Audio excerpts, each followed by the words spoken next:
Hello friends, कैसे हैं? उम्मीद करते हैं कि अच्छे होंगे। तो आइए आज फिर से मैं एक नए वीडियो के साथ आपके साथ जुड़ रहा हूं।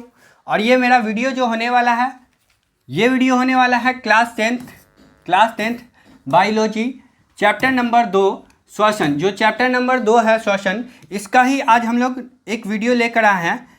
आपने चैप्टर 2 को देखा होगा। चैप्टर 2 को इससे पहले पार्ट 1 मैं लाया था, पार्ट 1 था। उस पार्ट 1 को आपने देखा होगा, समझा होगा या पढ़ा होगा। श्वसन का ही पार्ट 1 था। और ये जो मैं लाया हूँ श्वसन का पार्ट 2 है।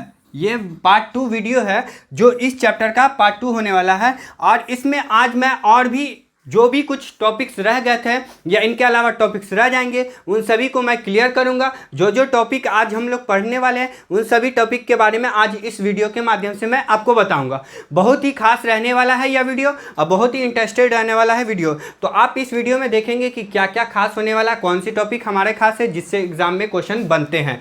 तो आइए बिना देरी करते हुए मैं आगे बढ़ता हूँ, चलता हूँ। ठीक है, यहाँ देख पा रहे हैं आप पहले पौधों में श्वसन। तो पौधों में श्वसन, इससे पहले हम लोगों ने पढ़ा था, क्या पढ़ा था? हाँ, मानव में श्वसन कैसे होता है, इंसानों में श्वसन क्या होता है, श्वसन क्या होता है, इसके बारे में जाने थे। श्वसन के कितने पार्ट्स होते हैं, श्वसन कितने प्रकार के होते हैं, वो सभी को डिटेल से हमने बताया था आपको अगले वीडियो में, पहले वीडियो में। ठीक है, जो पार्ट 1 वीडियो था। आज मैं सेकेंड वीडियो लेकर आया हूँ, पार्ट 2 वीडियो, जिसमें आज हम लोग बात करेंगे पौधों में श्वसन क्या है। ठीक है, पेड़ पौधे आपने देखा होगा, पेड़ पौधों को आपने देखा होगा। ये आज हम बनाते हैं पेड़। ठीक है, एक पेड़ ले लेते हैं, मैं एक पेड़ ले लिया। ठीक है, एक क्या ले लिया? एक पेड़ ले लिया। ठीक है, इस पेड़ में श्वसन कैसे होता है, इसी पेड़ के अंदर श्वसन की क्रिया कैसे होती है, इसको आज जानेंगे। ठीक है, तो यहाँ पर देखने से पहले आपको याद होना चाहिए या आपको पता होना चाहिए कि पौधों में जो श्वसन होता है वो कैसे होता है। और क्या पौधों, जैसे हम लोग श्वसन के रूप में क्या लेते हैं, हम लोग श्वसन के रूप में लेते हैं बच्चों, श्वसन के रूप में हम लोगों ने लिया, क्या लेते थे पता ही होगा। श्वसन के रूप में हम लोग लेते हैं ऑक्सीजन। क्या लेते हैं? O2 ले लेते हैं। क्या लेते हैं? ऑक्सीजन लेते हैं। ठीक है, यहाँ पर हम लोग ऑक्सीजन ग्रहण करते थे। तो पेड़ पौधा क्या ग्रहण करता है, पेड़ पौधा क्या लेता है? तो मेरे प्यारे बच्चों, ये जो पेड़ पौधा है ये लेता है CO2। क्या लेता है? CO2, यानी कि कार्बन डाइऑक्साइड। यानी कि क्या लेता है? Carbon dioxide. कार्बन डाइऑक्साइड यही पेड़ से लेता है। ठीक है, कार्बन डाइऑक्साइड लेता है और हमें क्या देता है? और हमें देता है O2, यानी कि ऑक्सीजन हमें देता है। तो कार्बन डाइऑक्साइड को ये ग्रहण करता है और ऑक्सीजन को छोड़ता है। ठीक है, तो मनुष्य में ऑक्सीजन को ग्रहण होता है और पेड़ पौधे में CO2 का ग्रहण होता है। ठीक है, तो इस बात को हम लोग CO2 का ग्रहण होता है। तो आइए देखते हैं इसमें क्या क्या पढ़ना है। ठीक है, पेड़ पौधों में श्वसन, पेड़ पौधों में श्वसन किसके द्वारा होता है? अगर आपसे पूछा जाए कि ये जो पेड़ है इसमें श्वसन किसकी क्रिया के द्वारा होता है या कैसे होता है, तो आप बताएंगे पेड़ पौधों में जो श्वसन होता है वो क्या होता है? विसरण के द्वारा होता है। किसके द्वारा होता है? तो विसरण के द्वारा होता है। याद रखेंगे बच्चों कि पेड़ पौधे में श्वसन किसके द्वारा होता है। आपसे क्वेश्चन पूछेगा तो पेड़ पौधों में श्वसन विसरण के द्वारा होता है। अगला क्वेश्चन देखिएगा कि पौधों में श्वसन कहाँ होता है। अब ये जो पेड़ पौधे का पार्ट्स दिख रहा है, इसमें आपको पौधों में श्वसन कहाँ पर होता है इस बात को आपको याद रखना है। तो पौधों में श्वसन जो होता है बच्चों, पेड़ पौधों में जो श्वसन होता है वो सभी जगह पर होता है, सभी में होता है। अब सभी में क्या आ गया? सभी का मतलब हो गया इसके तना, इसके पहले पत्ती। ये जो हमारा भाग है ये कौन सा भाग है? पत्ती। ये वाला भाग कौन है? जड़। और इसके तना, इन सभी पार्ट्स में, तना में भी क्या होता है? होता है। ठीक है, तो ये पौधों में श्वसन कहाँ कहाँ पर होता है आप जानेंगे कि पौधों में श्वसन अगर पूछा जाए तो हम बोलेंगे कहाँ पर होता है? तना में, पत्तियों में, हाँ तना में, पत्तियों में, जड़ में, ये तीनों जगह से ये क्या करता है, श्वसन की क्रिया करता है। और श्वसन की क्रिया में क्या लेता है, तो CO2 को ग्रहण करता है और ऑक्सीजन को छोड़ता है, जिसे हम लोग लेते हैं। तो और CO2 कहाँ पर ग्रहण किस अंग के द्वारा करता है, तो बोलेंगे तना, पत्ती एवं जड़। इन बात को आपको याद रखना है, ठीक है। यानी कि सभी जगह से ये क्या करता है, श्वसन की क्रिया को संपादित करता है। आगे चलेंगे, पेड़ पौधे क्या ग्रहण करते हैं, तो पेड़ पौधे CO2 को ग्रहण करते हैं और छोड़ते क्या है, तो ऑक्सीजन को छोड़ते हैं। इस बात को भी आप ख्याल में रखेंगे। ग्रहण क्या करते हैं, CO2 ग्रहण करते हैं और छोड़ते हैं ऑक्सीजन को, ठीक है, O2 को। इन दोनों को याद रखना है। अगला चलिएगा कि पत्तियों में जो होता है, अब पत्तियों में श्वसन कैसे होता है। सर जी आप श्वसन तो बता दिए कि पत्ती के द्वारा होता है, मगर पत्ती में सांस कैसे लेगा पेड़ पौधा। तो पत्ती में जो सांस लेता है वो होता है, हाँ पत्ती में जो सांस लेता है वो आपको बता दें कि ये जो होता है, यहाँ पर देखिएगा, आपको एक पत्ती बना कर लेते हैं, ठीक है। एक हम लोग बना लेते हैं पत्ती, ठीक है, एक बना लेते हैं इस टाइप से एक बना ले पत्ती, ठीक है। चलिए पत्ती बना लेते इस टाइप से। ये हमारा क्या है, पेड़ पौधा। अब पत्तियों में जो श्वसन होता है, पत्ती जो आप देख रहे हैं इसमें जो श्वसन होता है, ये सभी जो दिख रहा है ये रंध्र है। ये क्या होता है, रंध्र होता है। क्या कहलाता है, रंध्र कहलाता है। इन्हीं रंध्र के माध्यम से श्वसन की क्रिया करता है। किसमें, तो पत्ती में श्वसन की क्रिया को करता है। इन्हीं रंध्रों के माध्यम से पत्ती में श्वसन की क्रिया करता है, आप देखेंगे, ठीक है। तो पत्ती में श्वसन की क्रिया कहाँ हुआ, यहाँ पर जो आप देख रहे हैं ये सभी रंध्र, इसी के जरिए क्या होता है, पत्तियों में श्वसन की क्रिया को संपादित करता है। तो यहाँ पर हम लोग बोलेंगे रंध्र के माध्यम से, ठीक है, रंध्र के द्वारा करता है, ठीक है। अगला तने में क्या होता है, तो तने में जो होता है वात रंध्र के द्वारा। ये जो आप तना वाला पार्ट देख रहे हैं, इस तना में जो करता है श्वसन की क्रिया वात रंध्र के द्वारा करता है। किसके द्वारा करता है, वात रंध्र के द्वारा करता है, ठीक है। अब अगला जड़ में दिख रहा होगा, इस जड़ में जो श्वसन की क्रिया होता है, इसमें जो होता है बच्चों, इसमें जो होता है मूल रोम के द्वारा होता है। किसके द्वारा होता है, मूल रोम के द्वारा होता है। इसको भी आप याद रखेंगे, मूल रोम के द्वारा होता है, ठीक है। तो यहाँ पर आपका क्वेश्चन बन रहा है कि पौधों में श्वसन पौधों में जो श्वसन होता है वो किस रूप में होता है, तो कार्बन डाइऑक्साइड के रूप में होता है। पेड़ पौधे ग्रहण क्या करते हैं, कार्बन डाइऑक्साइड यानी कि CO2 को ग्रहण करते हैं। यानी कि अब पेड़ पौधे में श्वसन किस क्रिया के द्वारा होता है, तो विसरण की क्रिया के द्वारा होता है। पौधों में श्वसन कहाँ कहाँ पे होता है, तो सभी पार्ट्स में होते हैं, जैसे कि तना, पत्ती एवं जड़, इन सभी में याद रखेंगे। ये ग्रहण क्या करते हैं, CO2 को ग्रहण करते हैं, छोड़ते क्या चीज़ को, तो ऑक्सीजन को छोड़ते हैं। इस बात को ध्यान में रखना।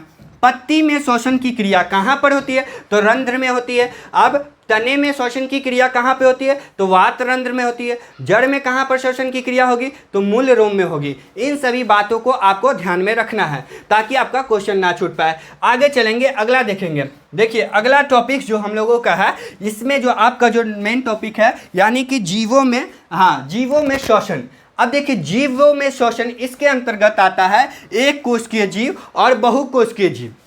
जीवों में श्वसन मतलब एक कोशिकीय जीव और बहुकोशिकीय जीव, दोनों में श्वसन की क्रिया कैसे होती है, आइए देखते हैं। जीवों में श्वसन आप देखेंगे कि एक कोशिकीय जीव, ठीक है, और इसका विशेष अंग क्या है इसको भी जानेंगे। बहुकोशिकीय जीव और इसका विशेष अंग क्या है, इन सभी को हम लोग जानेंगे। चलिए, तो एक कोशिकीय जीव में जो श्वसन की क्रिया होती है वो बताते चले आपको कि एक कोशिकीय जीवों में श्वसन की क्रिया विसरण के द्वारा होती है। किसके द्वारा होती है, विसरण के द्वारा होती है। इस बात को आप याद रखेंगे, ठीक है।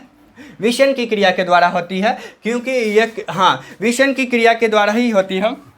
इतना बात याद रखेंगे कि एक कोशिकीय जीवों में विशेष अंग क्या होता है, विसरण के द्वारा होता है, और बहुकोशिकीय में विशेष अंग क्या होता है। जैसे देखिएगा श्वास नली, क्या होता है, श्वास नली या ट्रैकिया के द्वारा। अब बहुकोशिकीय मतलब जिनका शरीर बहुत सारे कोशिका से मिलकर बना होता है उसको बोलते हैं बहुकोशिकीय। तो बहुकोशिकीय में श्वसन की क्रिया जो होगी वो किसके द्वारा होती है, तो पहले आप बोल सकते हैं श्वास नली के द्वारा या ट्रैकिया के द्वारा भी इसका नाम होता है। अब श्वास नली या ट्रैकिया के द्वारा कौन श्वसन की क्रिया करता है, तो जैसे इसमें होता है कीटो। कीटो का मतलब होता है मेरे प्यारे साथियों, कीटो का मतलब होता है कीड़े मकोड़े, ठीक है, यानी कि छोटे छोटे कीड़े मकोड़े जो होते हैं, जिनमें से आप देख सकते हैं टिड्डा, क्या होता है, टिड्डा या फिर तिलचट्टा, तिलचट्टा,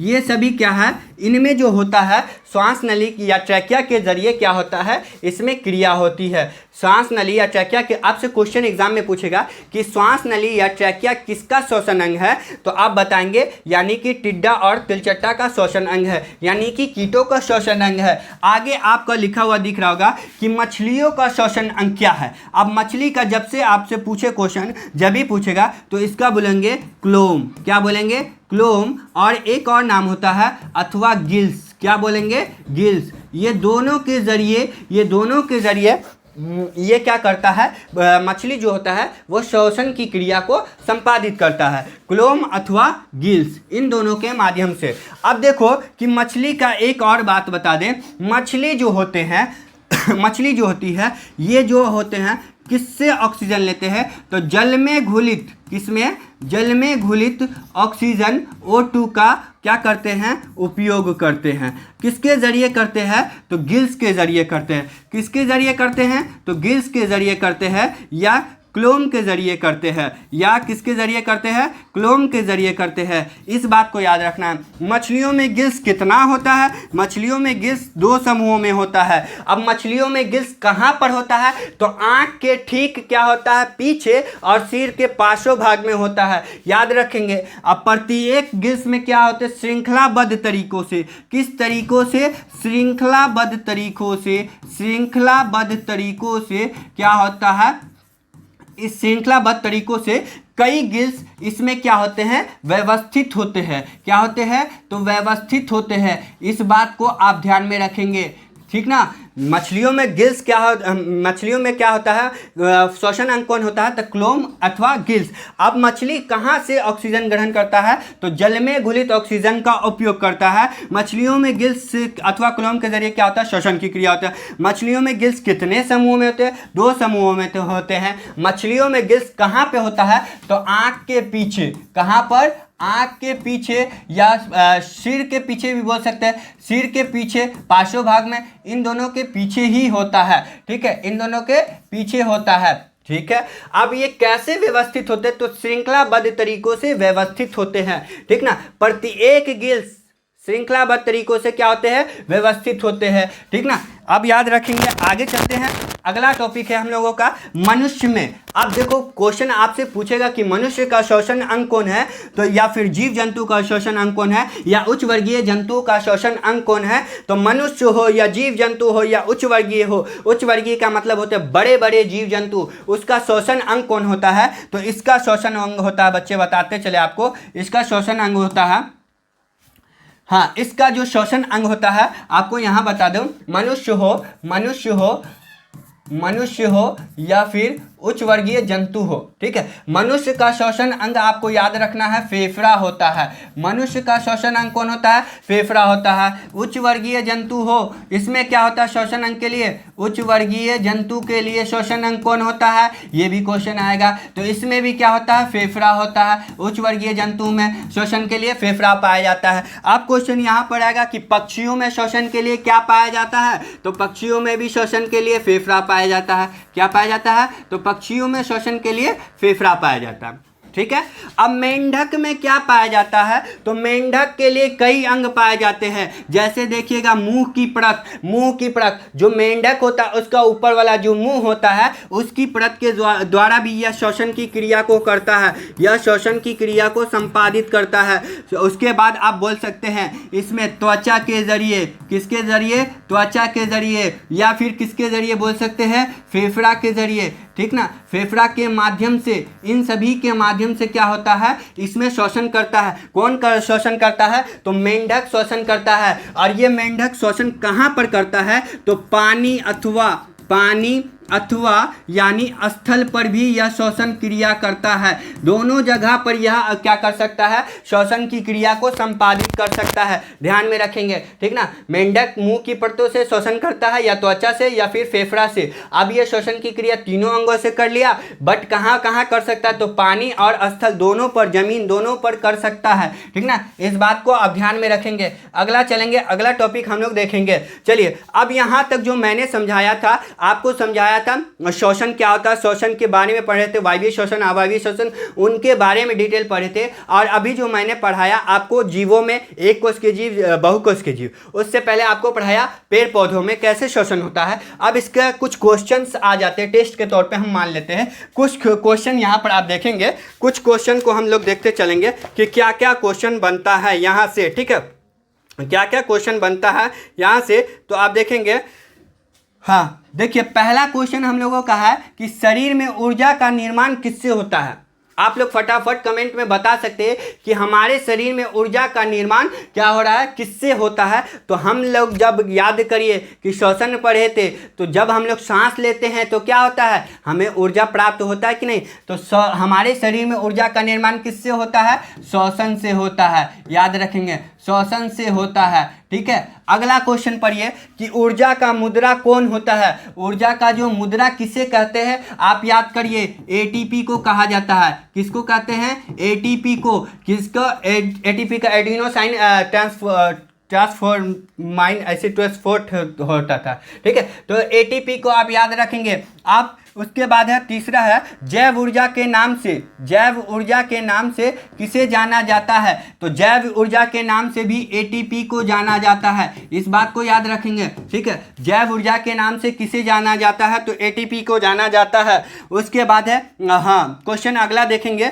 कि कोशिकीय ईंधन किसे कहते हैं। कोशिकीय ईंधन किसे कहते हैं, याद रखेंगे, ठीक है। कोशिकीय ईंधन किसे कहते हैं, तो कोशिकीय ईंधन जो होता है ग्लूकोज को कहते हैं। किसको कहते हैं, ग्लूकोज को कहते हैं। कोशिका का ईंधन कौन है, तो ग्लूकोज, ठीक है।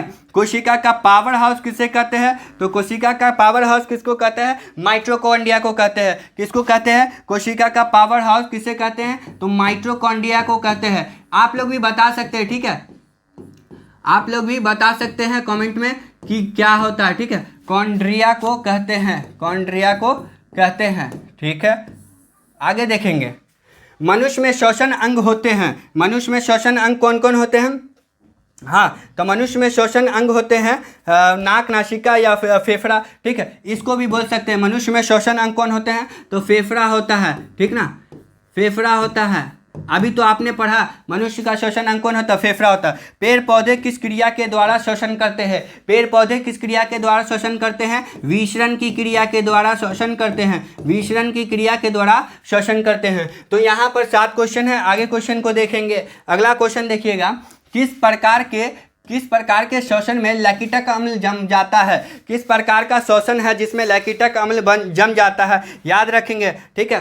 किस प्रकार का श्वसन है जिसमें लैक्टिक अम्ल जम जाता है, तो इसका आंसर होगा अवायवीय। क्या हो जाएगा, अवायवीय हो जाएगा। इस प्रकार के श्वसन में लैक्टिक अम्ल जम जाता है।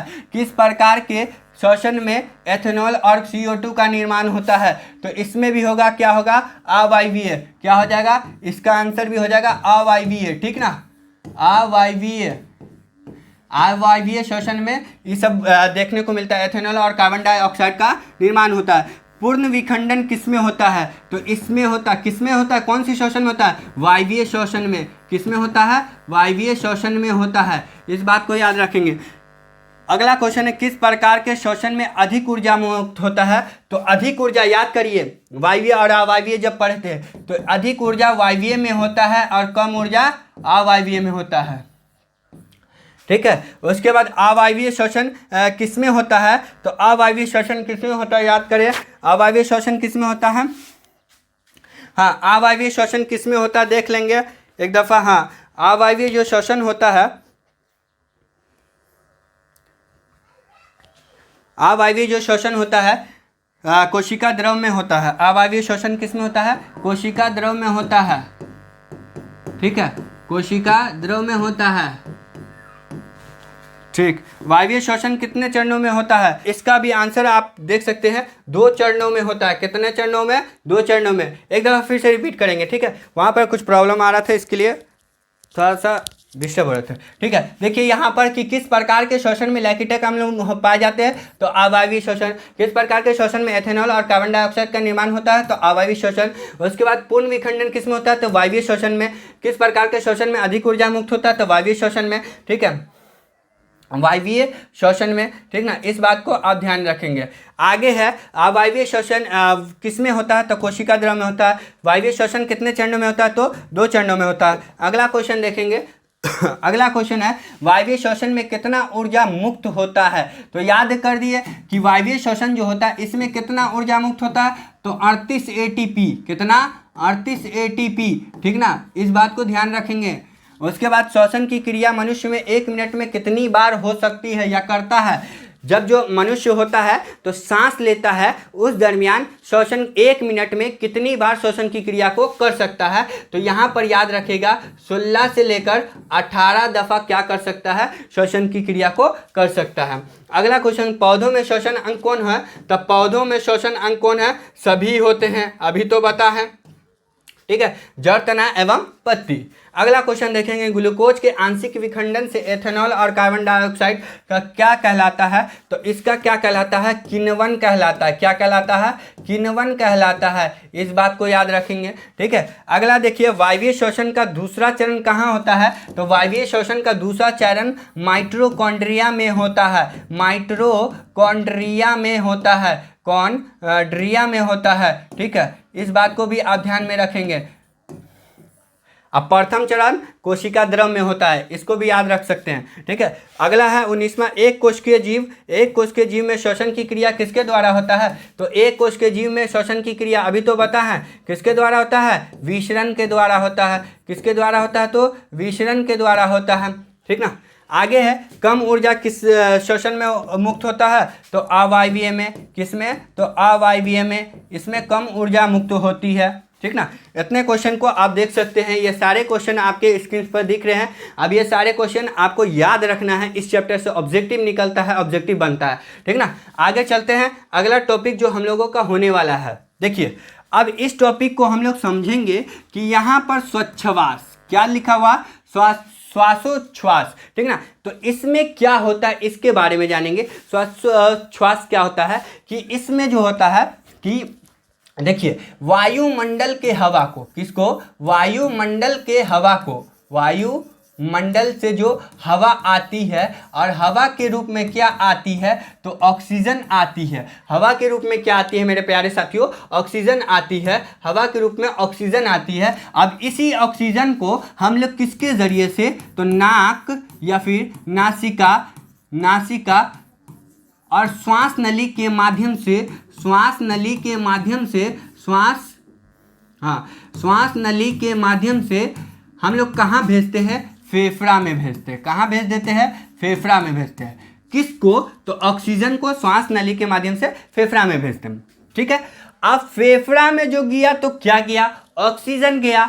और इसी के जब फेफड़ा में ऑक्सीजन पहुंच गया तो हमें क्या मिल जाते हैं, वो सारे फेफड़ा से कहाँ चला जाता है, ऑक्सीजन कोशिका में पहुंच जाता है। किस में पहुंच जाता है, कोशिका में पहुंच जाता है। और जब कोशिका के पास पहुंच जाता है तो हमें ऊर्जा का निर्माण होता है। ठीक है, विखंडित कर जाता है भोजन के अणुओं को और ऊर्जा का निर्माण करता है। ठीक, जब ऑक्सीजन को ग्रहण कर लिए, ऑक्सीजन को हम लोगों ने यहाँ पर किया, O2 को ग्रहण किया। क्या किया, O2 को ग्रहण किया।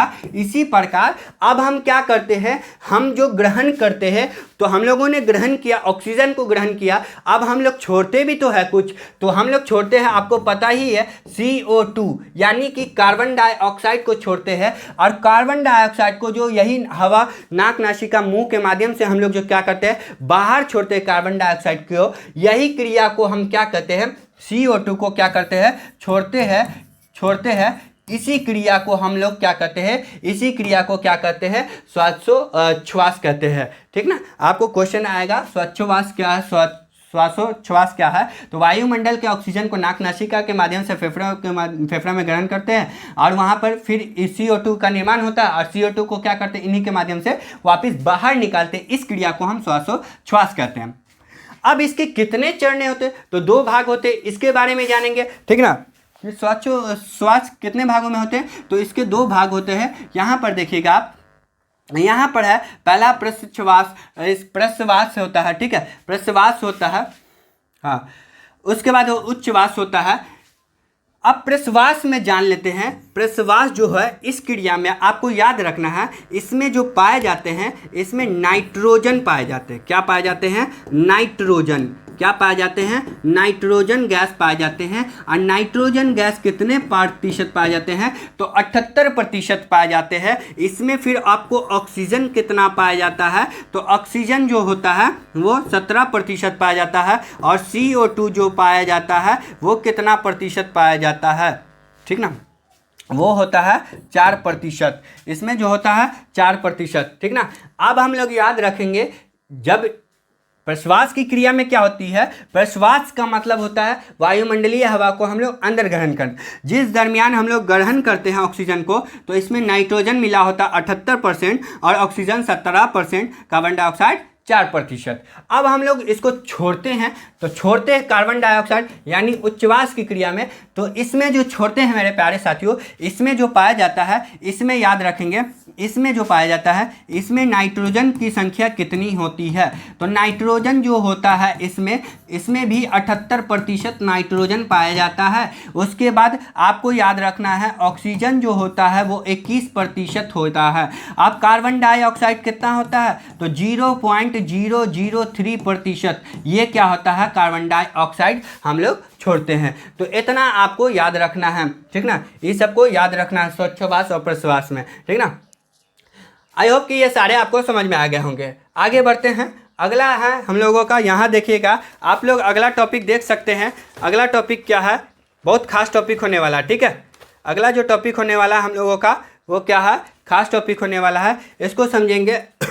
ग्रसनी के भाग। अब ग्रसनी के कितने भाग होते हैं आपसे पूछा जाएगा, तो 2 भाग होते हैं। ग्रसनी के कितने भाग, तो 2 भाग होते हैं। याद रखेंगे कितने भाग, 2 भाग, ठीक है।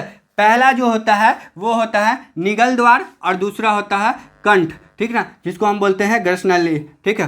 तो आइए यहाँ पर देखिए कि कुछ आपको चित्र दिख रहा होगा कि यहाँ से जो आ रही है तो नाक नासिका, ठीक है, आती है और नासिका जो होता है यानी कि श्वास नली या ट्रैकिया जो है, ये आने के बाद 2 भागों में परत में बढ़ जाती है, जिसमें से पहला निगल द्वार और दूसरा है कंठ। अब निगल द्वार में क्या होती है, जैसे कि आप मुंह के माध्यम से, यहाँ पर मुंह के माध्यम से हम लोग भोजन किए, तो इसी भोजन को हम लोग कहाँ, यहाँ लाते हैं और भोजन कहाँ जाता है, निगल द्वार के ग्रसनली में चला जाता है। और जब हम लोग सांस लेते हैं तो यहाँ से सांस लेते हैं, इस क्रिया से हम लोग सांस लिए। अब सांस कहाँ चला जाता है, हमारा कंठ के पास चला जाता है। अब कंठ में क्या जाता है, तो यही O2 जाता है, यानी कि ऑक्सीजन गैस जाता है, ठीक ना। तो यही क्रिया आपको याद रखना, ग्रसनली के 2 भाग होते हैं, एक होता है निगल द्वार, एक होता है कंठ, ठीक ना, जिसमें निगल द्वार में क्या होता है, भोजन के अणु जाते हैं और ऑक्सीजन कहाँ जाता है, कंठ के पास चला जाता है, ठीक है। इसके बाद हम लोग पढ़ेंगे, इसके बाद पढ़ना है फेफड़ों के बारे में। किसके बारे में, अब हम लोग थोड़ा सा पढ़ लेते हैं फेफड़ा के बारे में, ठीक है। फेफड़ा के बारे में पढ़ लेते हैं। ये हमारा क्या है, एक फेफड़ा का चित्र नॉर्मली बना लेते हैं, आपको अच्छा से बनाना होगा, ठीक है, एग्जाम में। तो यहाँ पर आगे चलेंगे और यहाँ से जो हम लोगों का बनेगा ये डायफ्राम बनेगा, ठीक है, ये डायफ्राम बनेगा। तो हम लोगों का यहाँ से जो ई वाला पार्ट्स है, इस वाले पार्ट को बोलते हैं ब्रॉन्क्स बोलते हैं। क्या बोलते हैं, ब्रॉन्क्स बोलते हैं, ठीक है। अब इस वाले पार्ट्स को बोलेंगे, यहाँ पर जो आप देख रहे हैं ये सभी क्या है, हाँ, इसके बाद जो आप देख रहे हैं ये पार्ट सब क्या है, तो ये पार्ट्स को कहते हैं ब्रोंकिओल्स बोलते हैं, इसको बोलते हैं ब्रोंकिओल्स बोलते हैं इस पार्ट्स को, ठीक है, ब्रोंकिओल्स बोलते हैं। ऐसे याद कर लेना आपको नाम, ठीक है। और इस वाले पार्ट्स को कंठ बोलते हैं। यहाँ पर से हम लोगों का क्या है, ये है श्वास नली, यह क्या है, श्वास नली, ये क्या है, श्वास नली या ट्रैकिया है, या ट्रैकिया है, ये क्या कहलाता है, श्वास नली या फिर ट्रैकिया कहलाता है। यहाँ से हम लोगों का क्या है, ये फेफड़ा की दीवार है, ये क्या है, फेफड़ों की दीवार है। और इस फेफड़ों की दीवार में क्या भरे होते हैं, देखिए हम अच्छा से नहीं बना पाए क्योंकि बोर्ड में कुछ प्रॉब्लम आ रहा है, ठीक है। अब इसको बोलते हैं, ये सभी जो आपको गुच्छिका टाइप्स का जो दिख रहा है फेफड़ों के अंदर, इसको बोलते हैं हम वायु कोष्टिका। क्या बोलते हैं, वायु कोष्टिका। क्या बोलते हैं, वायु कोष्टिका, ठीक ना, इस बात को आप याद रखेंगे। अब जो हम क्या करते हैं, वायुमंडल से हवा जो लेते हैं तो आपके नाक में आता है, नाक में प्रवेश करता है, और यही हवा कहाँ आता है, तो कंठ में आता है। यही हवा कहाँ जाता है, कंठ के पास जाता है, कंठ के पास आता है, ठीक ना, इस बात को आप ध्यान में रखेंगे। यही हवा हमारे कहाँ जाता है, कंठ द्वार में जाता है। कंठ द्वार के बाद कहाँ जाता है, श्वास नली के माध्यम से, श्वास नली के माध्यम से आता हुआ कहाँ जाता है, तो फेफड़ों में जाता है। फेफड़ों में जाने के पास यानी ब्रोंक्स के पास जाने के बाद किस में जाता है, ब्रोंकिओल्स में जाता है। अब ब्रोंकिओल्स के यहाँ पर जो आप देख रहे गुच्छिका टाइप का, ये क्या होता है, इसी में वायु जाता है, इसी में हवा जाता है। हवा यही में भरा होता है, देख पा रहे हैं दोनों साइड है, यही में क्या है, वो इसका नाम इसलिए क्या पड़ा है, वायु कोष्टिका पड़ा है। क्या पड़ा है, वायु कोष्टिका, इसी में हवा होते हैं। अब बोलेंगे कि फेफड़ों की दीवार में होता है, तो फेफड़ों की दीवार में भी कुछ भरे होते हैं, जो क्या होता है, द्रव भरे होते हैं। फेफड़ों का दीवार खाली नहीं होता है, फेफड़ों के दीवार में क्या भरे होते हैं, तो कुछ बहुत सारे द्रव्य भरे होते हैं। क्या भरे होते हैं, द्रव्य भरे होते हैं। अब इस द्रव, कैसा द्रव भरे होता है, तो यह द्रव जो होते हैं, यह चिपचिपा द्रव होता है। कैसा द्रव होता है, तो चिपचिपा द्रव होता है। इस बात को आप याद रखेंगे कि फेफड़ों की दीवार में क्या भरे होते हैं, तो द्रव्य भरे होते हैं, वो कैसा होता है, तो चिपचिपा होता है। अब मनुष्य में फेफड़ा कितना होता है, याद रखेंगे, तो 2 फेफड़ा होता है, एक होता है दाईं साइड, एक दायां वाला फेफड़ा, और एक बायां वाला भाग होता है। दोनों भाग में होता है, एक बायां फेफड़ा होता है कि नहीं। आप फेफड़ा यहाँ पर देख पा रहे हैं, तो इस अगर आपको क्वेश्चन पूछेगा कि फेफड़े का चित्र बनाए, स्वच्छ नामांकन चित्र, तो इस प्रकार बनाएंगे, फटाफट नाम याद कर लेंगे, नाम दर्शा देंगे, ठीक है। अब यहाँ पर जो ई आपको देखने को मिल रहा है, यहाँ पर जो आपको देखने को मिल रहा है, इसको बोलते हैं डायफ्राम। क्या बोलते हैं, डायफ्राम बोलते हैं। क्या बोलते हैं, डायफ्राम बोलते हैं। डायफ्राम क्या होता है, अभी आपको बता दें। ये जो डायफ्राम आपको दिख रहा है, तो हम लोगों का जो यहाँ पर चेस्ट है, चेस्ट के नीचे लगा होता है डायफ्राम। क्या लगा होता है, डायफ्राम लगा होता है। अभी डायफ्राम का क्या होता है बच्चों, यही डायफ्राम क्या करता है, जब हम लोग सांस अंदर लेते हैं, तो सांस जो अंदर लेते हैं, तो ये डायफ्राम की पसलियाँ जो होता है उसको पुश करता है, यानी धकेलता है, और धकेलने के बाद यही पुश होता है। तो अगर देखिए डायफ्राम नहीं पुश करेगा तो फेफड़ा हमारा क्या होता है, इतना कमज़ोर होता है कि वो अपने से श्वसन की क्रिया नहीं कर पाएगा, ठीक है ना। तो यही डायफ्राम उसको श्वसन करवाता है, और श्वसन करवाने से पहले क्या करता है, उसको पुश करता है, धक्का देता है, और जब ये धक्का देता है तो ये क्या होता है, फूलने लगता है, और ऊपर की ओर उठ जाता है, और बाहर की ओर झुक जाता है, ठीक ना, बाहर की ओर झुक जाता है। तो डायफ्राम ही क्या करता है, ऑक्सीजन को ग्रहण करवाता है, इसमें मदद करता है डायफ्राम, ठीक है। यहाँ पर संकुचित होते, व्यवस्थित होते हैं डायफ्राम, ठीक ना। अब कभी कभी आपने देखा होगा कि किसी व्यक्ति को मतलब एक्सीडेंट हो जाता है या फिर गिर जाता है कहीं पर, तो उसको कहीं भी खून ब्लड वगैरह नहीं आया, ठीक है, और ऑटोमेटिकली थोड़ी देर के बाद वो क्या हो जाता है, मर जाता है। तो मरने का कारण क्या हो जाता है, वहाँ पर उसकी जो फेफड़े के नीचे ये जो डायफ्राम की हड्डियाँ थी, वो हड्डियाँ क्या हो जाती है, उसकी डैमेज हो जाती है, टूट जाती है, जिससे उसकी श्वसन की क्रिया नहीं हो पाती है। और जब श्वसन की क्रिया नहीं हो पाती है तो वो क्या जीवित रहेगा, नहीं न रहेगा। वायु की वहाँ पर अनुपस्थिति हो जाएगी, ऑक्सीजन की अनुपस्थिति हो जाएगी, ऑक्सीजन का अभाव हो जाएगा, जिसके कारण व्यक्ति की मौत हो जाती है, ठीक है। तो आप देख पा रहे हैं कि यहाँ पर फेफड़ा कितने होते हैं, फेफड़ा 2 होता है, दायां और बायां दोनों भाग में होता है, इस साइड भी होता है और इस साइड भी होता है, दोनों फेफड़ा होता है। आप देख पा रहे हैं, एक और ये दूसरा 2 फेफड़ा होता है हम लोगों के अंदर, प्रत्येक मनुष्य के शरीर में। अब फेफड़ों की दीवार में आप चिपचिपा द्रव को देख पा रहे हैं, यहाँ पर क्या आप सबका नाम पढ़ लिया, ठीक है। तो ऑक्सीजन किस प्रकार आता है आप समझ गए। फिर कार्बन डाइऑक्साइड क्या होता है, कार्बन डाइऑक्साइड भी इसी के माध्यम से ऐसे करके, यानी कि ब्रोंक्यूल्स के बाद ब्रोंक्स में जाता है, ब्रोंक्स के बाद श्वास नली के बाद कंठ और नासिका के माध्यम से कार्बन डाइऑक्साइड भी मुक्त हो जाता है शरीर से, ठीक है। अब याद करेंगे कि आपका जो फेफड़ा है इसके ऊपर क्या होता है, पसलियाँ होती है, यानी हम लोगों का जो फेफड़ा है उसके ऊपर से क्या बिछा हुआ है, तो पसलियाँ बिछी हुई है। आपको याद होगा हम लोगों के ऊपर क्या है, पसलियाँ बिछी हुई है, ठीक ना। फेफड़ा कहाँ रहता है, अंदर में व्यवस्थित रहता है। इस प्रकार से हमारे शरीर में पसलियाँ हैं, है कि नहीं। अब इसी में फेफड़ा का निर्माण हुआ, इसी में फेफड़ा व्यवस्थित है। तो यहाँ पर जो हम लोगों का है, इस साइड वाला दायां फेफड़ा है, इस साइड वाला दायां फेफड़ा है, और इस साइड वाला बायां फेफड़ा है, ठीक है। इस साइड वाला बायां फेफड़ा है। अब फेफड़ा तो दो हो गए, आप देख लिए फेफड़ा कितना होता है, दो होता है, ठीक है। तो अब इसमें से आपसे सवाल पूछ सकता है कि कौन सा वाला फेफड़ा सबसे बड़ा होता है और कौन सा छोटा होता है। तो दायां वाला जो होता है फेफड़ा, ये बड़ा फेफड़ा कहलाता है, और ई वाला जो होता है ये हल्का छोटा होता है। क्यों होता है ऐसा, क्योंकि आप याद करिए कि बाएं साइड जो होते हैं, उस साइड में आपका क्या रहता है, तो यहाँ पर हृदय रहता है। क्या रहता है, हृदय रहता है। हृदय क्या रहता है, व्यवस्थित रहता है। इतनी दूर की एरिया में क्या रहता है, हृदय व्यवस्थित रहता है। हृदय क्या रहता है, व्यवस्थित रहता है। इसलिए ना हम लोगों का धड़कन किस साइड होता है, दाईं साइड होता है क्या, नहीं ना होता। बाएं साइड में आप रखेंगे हाथ चेस्ट पर तो क्या होगा, धक धक धक धक करता है। तो बाएं साइड का जो फेफड़ा होता है वो छोटा होता है। और क्यों होता है, क्योंकि वहाँ पर हृदय व्यवस्थित होता है, ठीक ना। तो आप याद रख सकते हैं कि यह क्या होता है, पसलियों के अंदर व्यवस्थित होता है।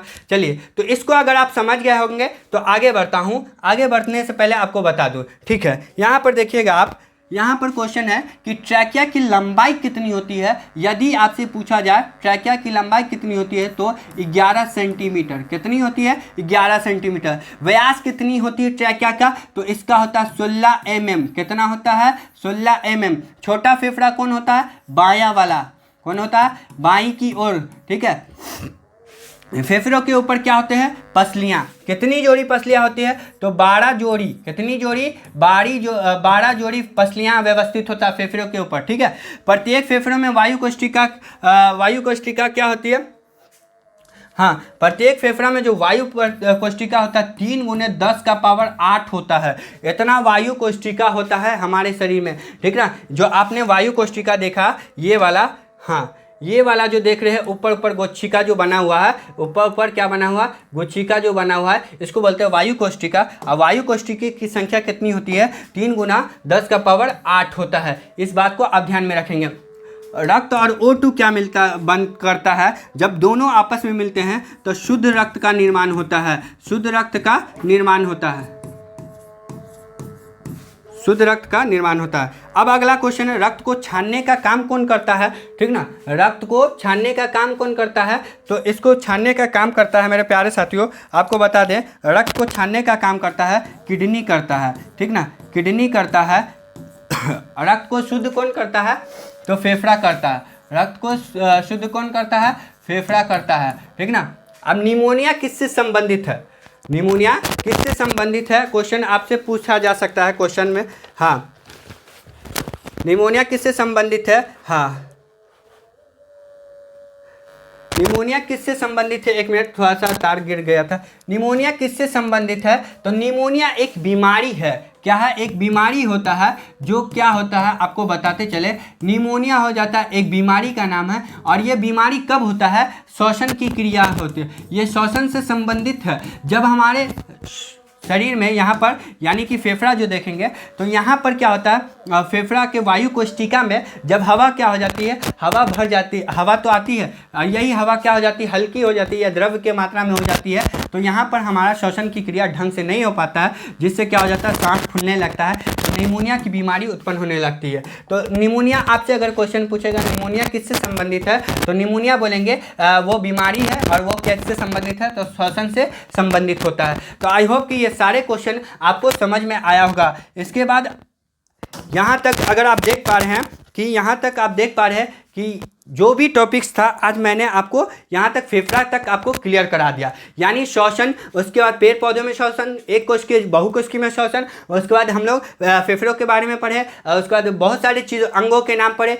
कौन में किस तरह का श्वसन होता है, इन सभी को जाना। और इन सभी के माध्यम से मैंने आपके सामने कुछ क्वेश्चंस को भी लाया, उसको करके दिखाया, ठीक है। तो आई होप कि आपको ये सारे टॉपिक्स, सारे जितने भी प्रश्न पढ़ाया गया आपको बहुत अच्छा लगा होगा। अगर अच्छा लगा होगा तो आप कमेंट करेंगे, लाइक करेंगे, शेयर करेंगे। यार आप लोग के लिए इतना मेहनत कर रहे हैं, आप लोग शेयर नहीं कर सकते क्या? थोड़ा सा शेयर कर देंगे तो हम लोग का भी फायदा, आपका भी फायदा, क्योंकि आपका बोर्ड एग्जाम अच्छा हो सकता है। आपके बोर्ड एग्जाम में हम लोग अच्छा कर सकते हैं, आपको दिला सकते हैं रिजल्ट, बेहतर अंक दिलाएंगे। ठीक है, आप लोग हमसे जुड़े रहेंगे तो हम लोग आपका बेनिफिट्स बनाएंगे। ठीक है, तो इसलिए आपको क्या करना है, सबसे पहले लाइक शेयर करना है, जरूर करना है। कमेंट में करें कि हाँ सर मुझे कैसा लगा।